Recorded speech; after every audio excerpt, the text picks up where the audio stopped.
Evangelio de nuestro Señor Jesucristo según San Lucas. Todos los publicanos y pecadores se acercaban a Jesús para escucharlo, pero los fariseos y los escribas murmuraban diciendo: Este hombre recibe a los pecadores y come con ellos. Jesús les dijo entonces esta parábola: Si alguien tiene 100 ovejas y pierde una, ¿no deja acaso las 99 en el campo y va a buscar la que se había perdido hasta encontrarla? Y cuando la encuentra la carga sobre sus hombros llenos de alegría, y al llegar a su casa llama a sus amigos y vecinos y les dice: Alégrense conmigo, porque encontré la oveja que se me había perdido. Les aseguro que de la misma manera habrá más alegría en el cielo por un solo pecador que se convierta, que por 99 justos que no necesitan convertirse.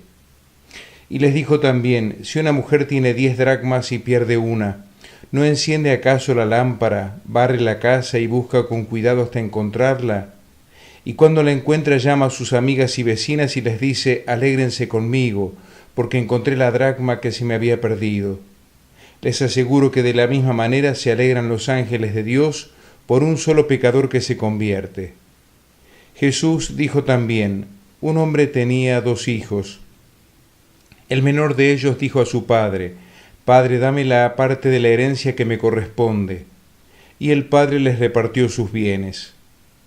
Pocos días después, el hijo menor recogió todo lo que tenía y se fue a un país lejano, donde malgastó sus bienes en una vida licenciosa. Ya había gastado todo cuando sobrevino mucha miseria en aquel país y comenzó a sufrir privaciones. Entonces se puso al servicio de uno de los habitantes de esa región, que lo envió en su campo para cuidar cerdos. Él hubiera deseado calmar su hambre con las bellotas que comían los cerdos, pero nadie se las daba. Entonces recapacitó y dijo: ¿Cuántos jornaleros de mi padre tienen pan en abundancia y yo estoy aquí muriéndome de hambre? Ahora mismo iré a casa de mi padre y le diré: Padre, pequé contra el cielo y contra ti, ya no merezco ser llamado hijo tuyo, trátame como a uno de tus jornaleros. Entonces partió y volvió a la casa de su padre. Cuando todavía estaba lejos, su padre lo vio y se conmovió profundamente. Corrió a su encuentro, lo abrazó y lo besó. El joven le dijo: Padre, pequé contra el cielo y contra ti, no merezco ser llamado hijo tuyo. Pero el padre dijo a sus servidores: Traigan enseguida la mejor ropa y vístanlo. Pónganle un anillo en el dedo y sandalias en los pies. Traigan el ternero engordado y mátenlo. Comamos y festejemos, porque mi hijo estaba muerto y ha vuelto a la vida.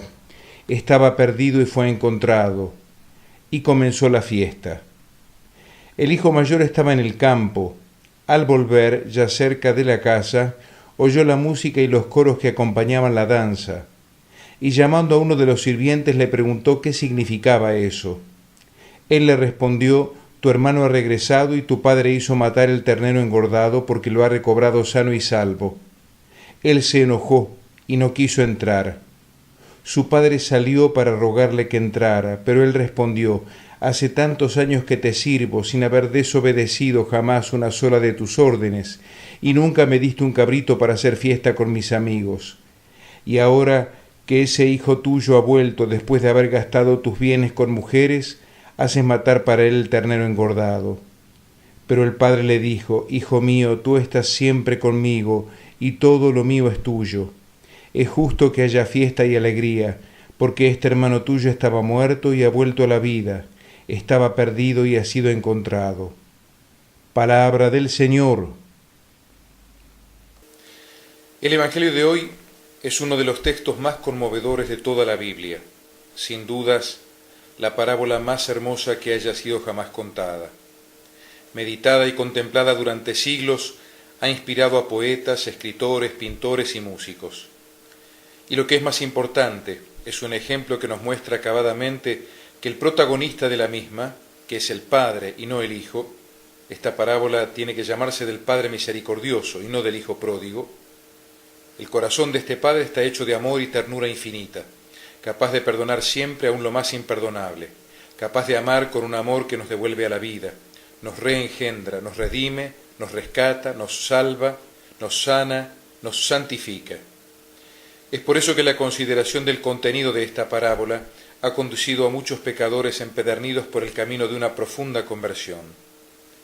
En mi humilde opinión, esta parábola es teológicamente tan densa y atrevida que constituye una de las pruebas más relevantes de la divinidad del que la pronunció por primera vez en la historia. Para comprender mejor esta parábola, debemos situarla en el contexto en que se halla ubicada, el capítulo 15 del Evangelio de San Lucas, que es el corazón del Evangelio de Lucas. Es como un evangelio dentro del Evangelio. Quien comprende este capítulo comprende el Evangelio entero, en su dinámica más original y profunda, la del amor del corazón de Dios Padre. Todos los publicanos y pecadores se acercaban a Jesús para escucharlo, nos dice el Evangelio. Los fariseos y los escribas murmuraban diciendo: este hombre recibe a los pecadores y come con ellos. Se trata de los peores pecadores de la época, que descubren en la predicación de Jesús a un Dios que, lejos de amenazarlos, les asegura su amor y los invita a una respuesta semejante, para desconcierto de estos modelos de postura religiosa que eran los fariseos de entonces y los de todos los tiempos. Jesús contesta a esta murmuración con 3 parábolas que tienen mucho en común. La del pastor gozoso, mejor que oveja perdida, como suele llamársela, en la cual el Señor dice: ¿quién de ustedes, si tiene 100 ovejas, no deja, y se pierde una, no deja 99 y va a buscar la que se perdió? En realidad nadie arriesgaría 99 por una sola. Y cuando la encuentra, dice el Señor, la pone contento sobre sus hombros. El buen pastor, nosotros seguramente la devolveríamos al rebaño a las patadas. De igual modo, habrá más alegría en el cielo por un pecador que se convierta que por 99 justos que no tengan necesidad de conversión. Desconcertante. Dios no mira las cantidades, sino a cada uno, y le dice a cada uno: tú eres mi hijo muy querido. La segunda parábola de este capítulo 15 es la del encuentro festivo, mejor que la de la dracma perdida.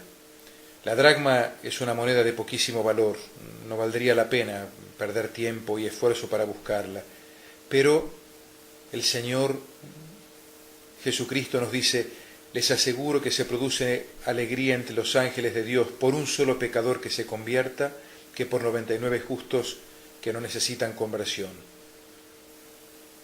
Para el Padre no hay personas insignificantes, pequeñas, personas que no valen la pena. Todos son sus hijos amados.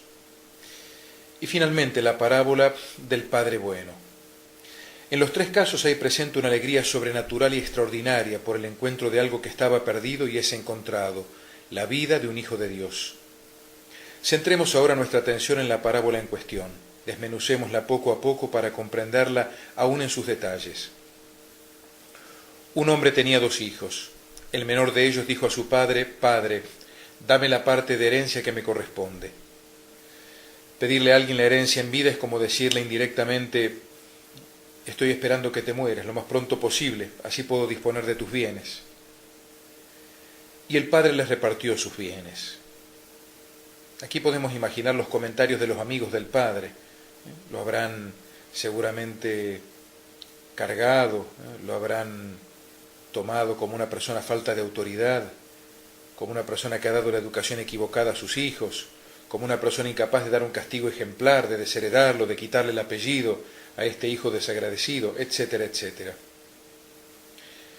Pocos días después, el hijo menor recogió todo lo que tenía y se fue a un país lejano, donde malgastó sus bienes en una vida licenciosa.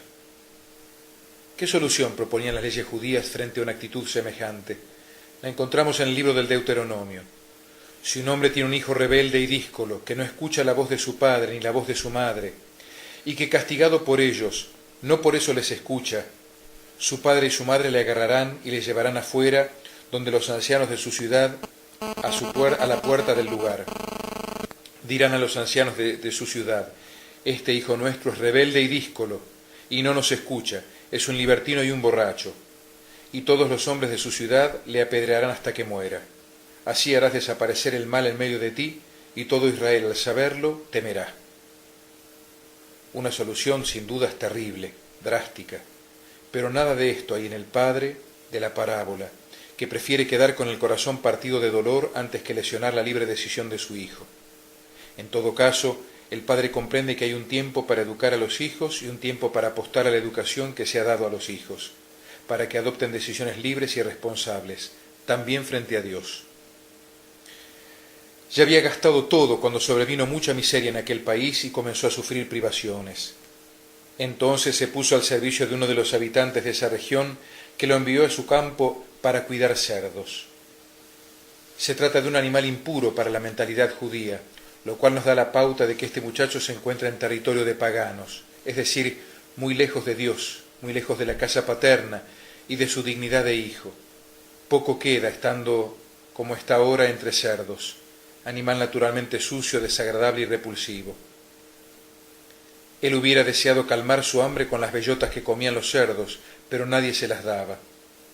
Consecuencia de lo apenas dicho, el hijo ha caído al nivel de las bestias, o más bajo aún, porque ellas sí tienen para comer y él no. Entonces recapacitó y dijo: ¿cuántos jornaleros de mi padre tienen pan en abundancia y yo estoy aquí muriéndome de hambre? Ahora mismo iré a la casa de mi padre y le diré: Padre, pequé contra el cielo y contra ti, ya no merezco ser llamado hijo tuyo, trátame como a uno de tus jornaleros. Entonces partió y volvió a la casa de su padre. Este recapacitar es lo mismo que convertirse, es darse cuenta de la realidad, es ver las cosas exactamente como son y proceder en consecuencia, porque el pecado es una mentira, una visión distorsionada y falsa de la realidad, un engaño mayúsculo. Pero notemos que esta conversión es a medio pelo. El hijo no ha recapacitado viendo el dolor que ha provocado en su padre, sino que ha decidido volver a él porque tiene hambre y no tiene para comer. Se compara con los empleados de su padre y se conforma con ser uno de ellos. Y sin embargo, el padre, que es el mismísimo Tata Dios, acepta esta vuelta, acepta esta conversión, entre comillas, cuyos móviles no son tan puros ni desinteresados. Él ama tanto a su hijo que ni siquiera se detiene a notar todo esto. No es un patriarca cómodamente instalado en sus posesiones, ni un terrateniente que gobierna con mano de hierro. Para él, desde que se fue ese hijo de su amor, ya no tiene más nada que perder, y se ha consumido la vista oteando cada tarde el horizonte, soñando con la vuelta de ese hijo, adivinando su figura en el horizonte. Por eso reacciona como cuenta el Señor en el Evangelio. Tratemos de ver con la imaginación todo lo que sigue. Cuando todavía estaba lejos, para los amigos del Padre, este hombre mirando al sudeste es una persona sin autoridad, que se ha quedado extrañando a un hijo que no vale la pena. Su padre lo vio y se conmovió profundamente. Esta conmoción no es un movimiento de la voluntad que decide perdonar al hijo, es mucho más anterior, mucho más profunda. En este sentido, una persona no decide conmoverse, sino que esto ocurre espontáneamente, como cuando nos ruborizamos, se nos entrecorta la respiración por la emoción o se nos escapan las lágrimas en el llanto. Se trata de algo que surge de lo más profundo de nosotros mismos, de nuestras entrañas, como el amor que une una madre a su hijo, en el cual reconoce el fruto de sus entrañas, carne de su carne y sangre de su sangre. Y esta clase de actitudes no son novedosas en Dios. Cuando el pueblo elegido decía: el Señor me ha abandonado, el Señor me ha olvidado, Él contesta: ¿acaso olvida una mujer a su hijo, a su niño de pecho, sin compadecerse del hijo de sus entrañas? Pues aunque esas llegasen a olvidar, yo no te olvido. El padre corrió a su encuentro. No se trata de alguien que, gravemente ofendido, se queda esperando que le vengan a suplicar perdón para reflegarle al otro en la cara la osadía de haber cometido semejante sacrilegio. El padre abandona la casa, sin pensar que a los ojos de otros bienpensantes puede estar haciendo el ridículo y falto de autoridad. No se esconde en su casa pensando que lo que corresponde es que quien ofendió venga de rodillas a pedir perdón. Es un Dios que se adelanta a perdonar, que se baja del caballo, que da a torcer el brazo y lo hace primero. Su única autoridad es la compasión. Y su perdón no es humillante, sino que es el comienzo de una fiesta que efectivamente se verifica por orden del mismo Padre, como ocurre con todas las auténticas reconciliaciones, que siempre son motivo de festejos. Desde la perspectiva de Dios, un acto, quizás oculto, de arrepentimiento, un pequeño gesto de generosidad, un momento de verdadero perdón, es todo lo que se requiere para que Él se levante de su trono de gloria, corra hacia su Hijo y llene el cielo de sonidos de alegría divina. Lo abrazó y lo besó efusivamente. gestos que en un contexto como este son demasiado profundos para las palabras. Hay un famoso cuadro de Rembrandt de una belleza espiritual increíble que representa este momento. Allí se ve al hijo que ha vuelto y está arrodillado delante del Padre con el rostro escondido en el seno del Padre. De parte suya el hijo ha borrado su dignidad, pero esa dignidad está rehecha y escondida en el seno del Padre. Examinando el cuadro se nota cómo el Padre lo estrecha hacia sí. Si se miran atentamente las manos, una es femenina, estilizada y bella, y la otra es masculina, dura y fuerte, para indicar el doble amor, la misericordia materna y paterna. Cuando Jesús cuenta esta parábola del hijo pródigo revela este misterio. Nosotros los hombres arruinamos y destruimos nuestra dignidad, pero esta dignidad está para siempre custodiada del mismo modo en el seno del Padre, más aún en su corazón, en donde pase lo que pase, siempre somos sus hijos.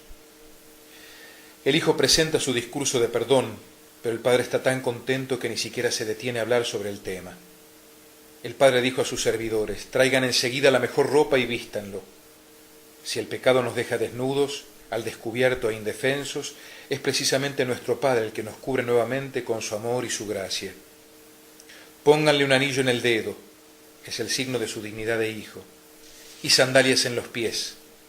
Solo los esclavos andaban descalzos, de modo que el amor del Padre devuelve la libertad a su hijo, esa libertad que curiosamente él había perdido al alejarse del Padre. Traigan el ternero engordado y mátenlo, comamos y festejemos, porque mi hijo estaba muerto y ha vuelto a la vida, estaba perdido y fue encontrado, y comenzó la fiesta. Dios hace fiesta por el hombre, Él mismo es una fiesta, con lo cual se nos revela que nuestro destino eterno es precisamente una fiesta que no tendrá fin. Hasta aquí todo muy bien, pero ahora interviene un personaje que tuerce abruptamente el desarrollo y el desenlace de la parábola, el hijo mayor. En realidad este hijo es como el contrapunto de la figura del padre, algo así como el abogado del diablo de la situación, y que sin embargo, por el contraste que provoca, revela nuevos rasgos de la paternidad y ternura del personaje central, el padre. El hijo mayor estaba en el campo. Al volver, ya cerca de la casa, oyó la música y los coros que acompañaban la danza, y llamando a uno de los sirvientes le preguntó qué significaba eso. Ya aquí se percibe una cierta mala onda, una predisposición negativa frente a la situación. No sabe de qué se trata, pero toma distancia de la situación y se informa a través de terceros. No pregunta por qué es la fiesta, ni menos aún entra en ella, pero pregunta qué significa eso. Cuando se le informa, él se enojó y no quiso entrar. Su padre salió para rogarle que entrara, pero él respondió: hace tantos años que te sirvo, sin haber desobedecido jamás ni una sola de tus órdenes, y nunca me diste un cabrito para hacer una fiesta con mis amigos. A lo largo de todo este diálogo, el hijo mayor nunca llama padre a su padre, y los verbos que utiliza dan la pauta de cómo ha establecido él esta relación. Ordenar, obedecer, servir, son verbos más de un cuartel que de una familia. Este hijo ha establecido con su padre una relación de servicio, y de servicio interesado. Nunca me diste un cabrito, no de amor. Este hijo se ha quedado en la casa, pero no ha descubierto la grandeza inefable del Padre que tiene delante de él y que es su Padre. No conoce su corazón y por eso tampoco comprende su proceder. Pero lo que viene es aún más terrible. Y ahora que este hijo tuyo ha vuelto después de haber devorado tu hacienda con prostitutas, haces matar para él el ternero engordado. No llama hermano a su hermano, ni menos aún por su nombre. Toma distancia de ambos, ese hijo tuyo. Además, no ahorra palabras a la hora de recalcar el pecado de su hermano para presentarlo como un criminal. Uno de los nombres del diablo es precisamente este, el acusador, lo digo entre comillas, entre paréntesis. Pero el padre le dijo: hijo mío, tú estás siempre conmigo y todo lo mío es tuyo. Es justo que haya fiesta y alegría, porque tu hermano estaba muerto y ha vuelto a la vida, estaba perdido y ha sido encontrado. El padre no polemiza con este hijo que no comprende nada menos que el hecho de que su padre es padre, pero le responde con términos distintos. Para él los dos son sus hijos, aunque por distintos motivos ninguno de los dos sabe estar a la altura del amor del padre.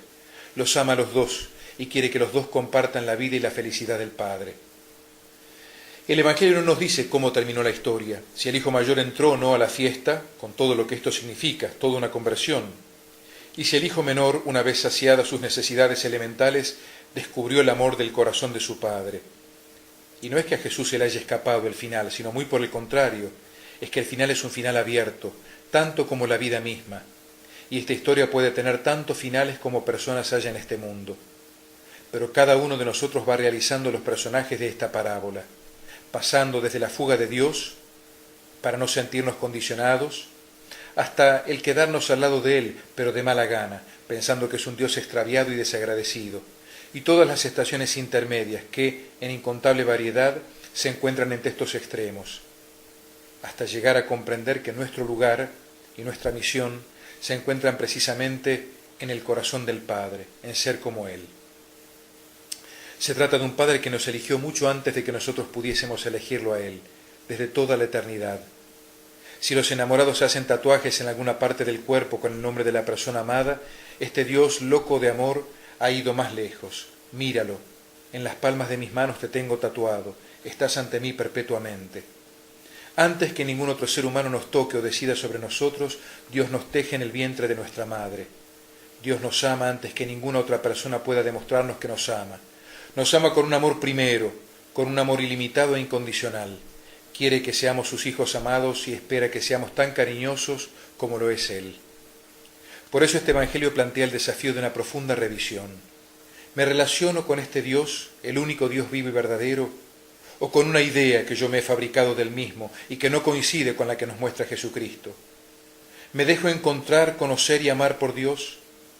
Cuando dejamos de pensar en Dios como alguien que se esconde y pone todas las dificultades posibles para que lo encontremos, y comenzamos a percibir que es Él quien nos busca y nosotros tantas veces nos escondemos, cuando somos capaces de mirar con los ojos de Dios y descubrir su alegría por la vuelta a casa, entonces en nuestras vidas hay menos angustias y más confianza. ¿Creemos realmente que Dios desea estar con nosotros? En cierto modo aquí hay un núcleo de nuestras luchas espirituales, la lucha contra el autorrechazo, el desprecio de uno mismo y la autocondena. ¿Cómo es posible ser misericordioso con los demás si se es despiadado con uno mismo? Es una batalla difícil de librar, ya que vivimos en un mundo en el que muchas economías prosperan manipulando la baja autoestima de sus consumidores y creando expectativas religiosas tan mágicas como falsas. La parábola del Padre lleno de amor es la historia de cada persona humana y habla del amor que ya existía antes de cualquier rechazo y que estará presente después que se hayan producido todos los rechazos del mundo. Es el amor primero y eterno de un Dios que es Padre y Madre. Leída ya por segunda vez en la liturgia dominical del presente año, ya había tocado este mismo Evangelio durante la Cuaresma, más precisamente el cuarto domingo, quiere ser para cada uno de nosotros la mejor catequesis sobre lo que significa la conversión, a la cual somos permanentemente invitados, y dónde está la causa, el móvil más profundo para motivar la misma, nada menos que en el corazón del Padre, que tanto ama al mundo que le entrega a su Hijo único, para que todo el que cree en Él no muera, sino que tenga la vida eterna. Pues Dios no envió a su Hijo para condenar al mundo, sino para que el mundo se salve por medio de Él. Este Evangelio debe signar el clima en el cual está llamada a desarrollarse toda nuestra existencia, bajo el signo del que es, por antonomasia, dives in misericordia, rico en misericordia, que envió su Hijo al mundo para que todos los hombres tengan vida y la tengan en abundancia. Amén.